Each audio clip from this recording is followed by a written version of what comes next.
that work?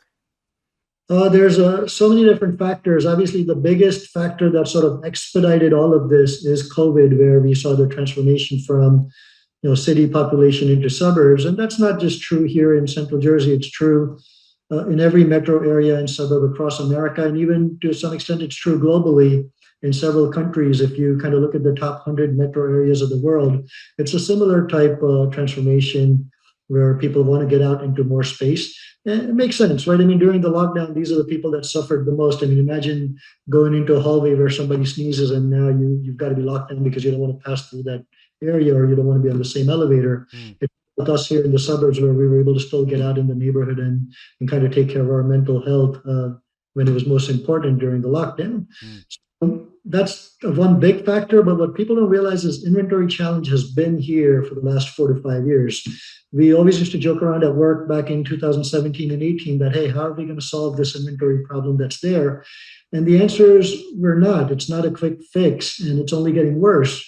Um, Several reasons. Number one, there's a labor shortage on part of builders and contractors. They just don't really have the manpower needed to build homes.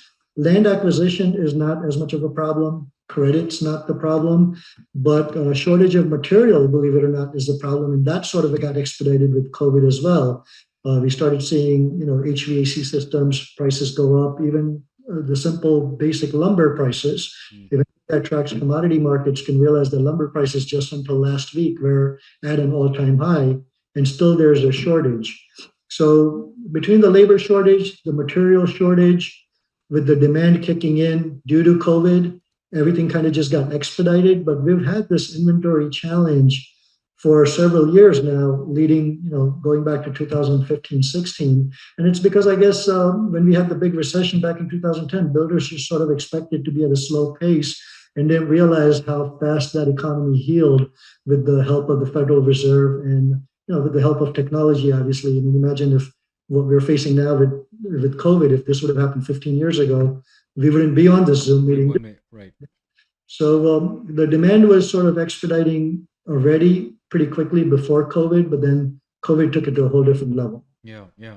Now So, at a point where inventory is at a record low. In some zip codes, it's as low as 80% below a 7-year historical average. so guys, I want to explain something here. What Vikram said nicely in in the back to basic moment here. If you think about it, we maintain our house, keep it simple as you can.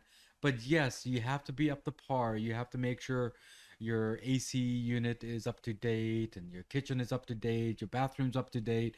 But go back to the basics. You don't have to go extreme. Just look at the basics of how to maintain your house and get the value of the house.